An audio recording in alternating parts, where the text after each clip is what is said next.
Donald Trump ici, que vous voyez le soir de sa grande victoire historique, celui qui va devenir le président au mois de janvier.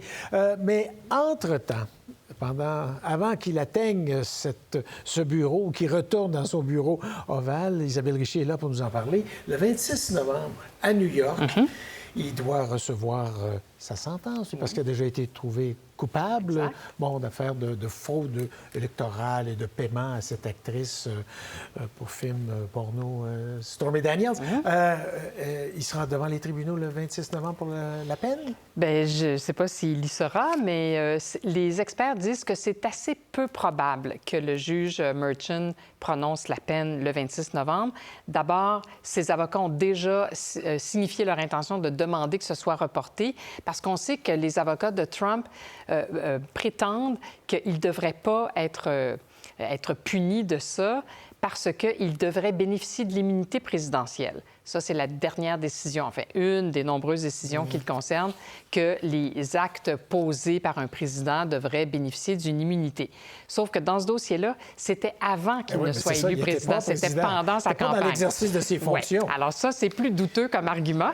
Alors peut-être que ça ne fonctionnera pas. Mais ces mêmes experts croient que si le juge Merchan a l'intention d'imposer une peine qui ne serait qu'une amende, ce qui a l'air d'être à peu près plausible, bien, il pourrait effectivement la prononcer le 26 novembre, mais il pourrait aussi la reporter et mettre l'affaire en suspens jusqu'à temps qu'il finisse son mandat de président et conclure les choses après sa présidence. On verra bien. Ça va finir que c'est des héritiers qui vont payer l'amende au rythme où ça va, oui. Mais bon, maintenant, chose sérieuse, il y a quand même des causes qui sont plus sérieuses et plus graves. On pense notamment à la Géorgie. Ça, c'est le coup de fil qu'il avait placé. Il a dit, peux-tu trouver quelques milliers de votes pour remporter la victoire? Ça aussi, là, ça doit...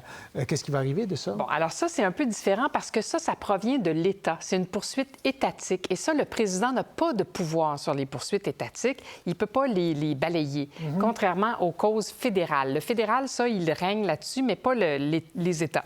En Géorgie, il est accusé d'ingérence électorale, effectivement. Il n'y a pas encore eu de procès. Il n'a pas été condamné. Alors, on n'est pas au même stade qu'à New York, où là, il a été condamné. La cause en Géorgie est en cours d'appel. On va essayer de faire le démêlage de toutes ces causes-là. C'est en cours d'appel parce que Trump et les co-accusés veulent disqualifier la procureure de l'État, Fani Willis, parce qu'elle a eu une histoire avec un des procureurs. Même si le premier palier a dit non, elle est qualifiée, là, c'est en cours d'appel. Alors, ça aussi, cette cause-là pourrait être mise en suspens jusqu'à la fin de son mandat, de sorte qu'on pourrait faire un procès en 2029. C'est pas idéal, mais ce serait pas le premier procès qui arriverait des années après les faits. C'est sûr que c'est plus difficile pour les témoins, mais c'est l'option la plus probable. Ce qui est absolument certain, Marc-André, c'est qu'il n'y aura pas de procès pendant qu'il est président en exercice. Ça n'arrivera pas. Ça n'arrivera pas. Non. Ça ne peut pas arriver ou ça n'arrivera pas selon toute logique? Ça n'arrivera pas. Bon, les deux autres dossiers sont fédéraux, les deux autres causes. Absolument. Bon, l'assaut du 6 janvier, les documents secrets retrouvés dans les toilettes à Mar-a-Lago, Mar-a-Lago, effectivement. Alors, ça, qu'est-ce qui peut arriver là-dedans? Parce que là, vous dites bien, c'est fédéral, ça, là. Ces deux causes-là sont fédérales. Ce qu'on sait à peu près de façon certaine, c'est qu'il va licencier le procureur spécial, Jack Smith. Alors, il mettra certainement quelqu'un qui est un petit peu plus complaisant ou plus compréhensif.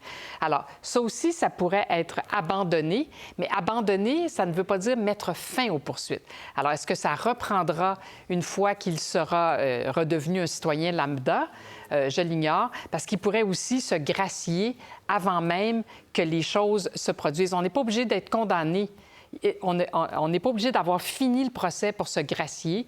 On peut le faire avant même le procès. Alors, ça pourrait être le cas pour ces deux causes fédérales. J'ai toujours pensé que c'était un peu une blague ou une question théorique, mais il peut s'auto-gracier. Bien, ça, les experts juridiques ne l'ont pas encore conclu, mais enfin, c'est une chose qui est possible. Ou si c'est pas lui qui se gracie, il mettra quelqu'un...